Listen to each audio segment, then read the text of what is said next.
अस्सलाम वालेकुम। मैं आज रमज़ान मुबारक के आखिरी अशरे में आपसे मुखातिब हूँ और जो मस्जिद अल अक्सा है उसकी जो सूरत हाल है रमज़ान मुबारक में और ऐसे मुबारक महीने में, ये कोई ऐसा नहीं है कि जैसे माजी में झड़पें होती थीं या कोई ऐसा खुदा न खास्ता कोई ऐसी इलीगल एक्टिविटी हो रही थी। वहाँ पर इबादत गुजारों पर हमला किया है इसराइल की पुलिस और फ़ौज ने। और ये अब मैंने देखा है कि यूट्यूब पर और सोशल मीडिया पर ख़ास तौर पर और कुछ मीडिया पर भी बहुत सारे अफराद कह रहे हैं कि इसराइल में लाशें बिछ गई, इसराइल में आग लग गई और पता नहीं क्या कुछ हो गया। ये गुमराह कुन प्रोपेगेंडा है। ग्राउंड रियलिटी इससे बिल्कुल डिफरेंट है। और आज जो मैं आपको होशरुबा मालूमात दूंगा इस वक्त की जो सूरत हाल है वहाँ इसराइल और गज़ा में, वो मैं आपसे शेयर करने जा रहा हूँ कि वहाँ हो क्या रहा है बेसिकली।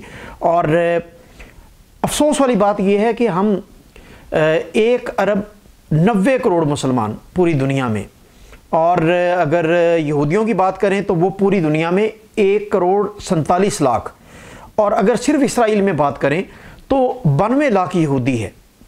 और ये 92 लाख यहूदी जो है वो उसने पूरी दुनिया में जो 1 अरब 90 करोड़ मुसलमान हैं उनको नथ डाली हुई है। और हमारे बदकिस्मती से हमारे अमाल या हमारा जो अकीदा है वो इतना कमज़ोर हो चुका है कि हम 92 लाख अफराद से यरगमाल बने हुए हैं। और पूरी दुनिया के मुसलमान जो है उनके सर पर जूं तक नहीं रेंगी इस सारे वाक़े में। हालांकि ये फ़ाइनल मार्का है और हदीस पूरी हो चुकी है। आप अगर अभी भी इसे सीरियस नहीं लेगी मुसलमान की जो हुक्मरान है मुसलमानों के, तो मुसलमान कौम जो इसे सीरियस नहीं लेगी तो मैं समझता हूँ कि ये अब जो मस्जिद अल अक्सा है ये उस पर फाइनल मार्के का आगाज़ किया है यहूदियों ने।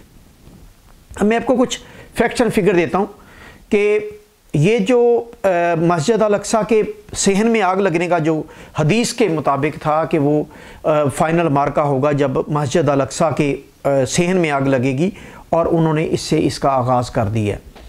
अब हम लोग क्या देख रहे हैं, OIC जो है वो बदकिस्मती से बिल्कुल एक फारिग तंजीम है। और आप देख लीजिएगा जो हंगामी मीटिंग कॉल की है उसमें इंतहाई मुनाफ़कत के साथ इस मामले को बिल्कुल एक दूसरे के साथ इख्लाफात में धूल में फेंक दिया जाएगा और इजलास बगैर किसी नतीजा ख़त्म हो जाएगा। लेकिन वहाँ मनसूबाबंदी क्या चल रही, वहाँ मनसूबाबंदी फ़ाइनल जो उनका टेम्पल है उसको बनाने के लिए वो कोशिश हैं।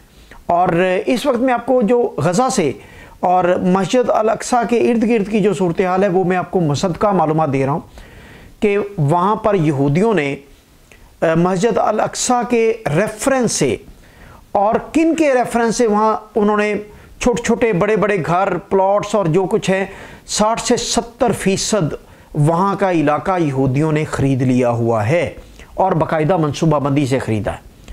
और आप हैरान होंगे कि ये ख़रीदा किस तरह गया, जबकि मुसलमानों को पता है कि यहूदी जो हैं वो यहाँ पर मस्जिद अल अक्सा के दुश्मन हैं और वो यहाँ से अपना फ़ाइनल मार्का शुरू करना चाह रहे हैं। तो ये यहूदियों को ये ज़मीनें, ये घर, ये प्लॉट, ये अपार्टमेंट्स किस तरह बिक गए, ये इसमें कौन इन्वॉल्व था, किन के ज़रिए ये सारा पिछले 5-6 साल से ये साजिश चल रही थी। तो आप हैरान होंगे कि UAE के ताजर जो हैं उन्होंने इस रेफरेंस से वहाँ पर गज़ा में ये अपार्टमेंट्स, पुराने घर, प्लॉट्स और ये ज़मीनें ख़रीदी हैं फ्रंटमैन एजेंट के तौर पर। और बेसिकली वो ख़रीदी हैं यहूदियों के लिए। और उन्होंने ये कहा है जो मालिक हैं, लाइक आप एक आपका घर है गज़ा में मस्जिद अल अक्सा के इर्द गिर्द के इलाके में, तो आप अगर ये एक UAE का एक अरब आता है और वो कहता है कि मैंने जो इबादत गुजार अफराद जो यहाँ पर मस्जिद अल अक्सा की ज़ियारत करने के लिए यहाँ पर पहुँचते हैं उनके लिए मैंने एक होटल बनाना है या मैंने एक रेस्टोरेंट बनाना है या उनके कोई गेस्ट हाउस बनाना है उनके क़याम और उनके तमाम के लिए। तो इस तरह की बातें UAE के जो अरब ताजर हैं उन्होंने फ्रंट मैन होने का रोल अदा किया है यहूदियों का, इसराइली यहूदियों का। और उन्होंने ज़मीनें और वो घर किस तरह ख़रीदे। एक घर की फ़र्ज़ करें मालियत $1 लाख थी, तो उस घर के मालिक को 5-5 लाख डॉलर ऑफर की गई ताकि वो किसी स्टेज पर जाके वो इस जवाब को लेते हुए कि यूएई का अरब है, हमारा मुसलमान भाई है, तो बेचने में कोई हर्ज नहीं। तो 5-5 गुना ज़्यादा कीमत पर प्लॉट, घर, अपार्टमेंट जो हैं वो यहूदियों ने यूएई के अरब ताजरों के तवस्सुत से यहाँ पर ख़रीद लिए हैं।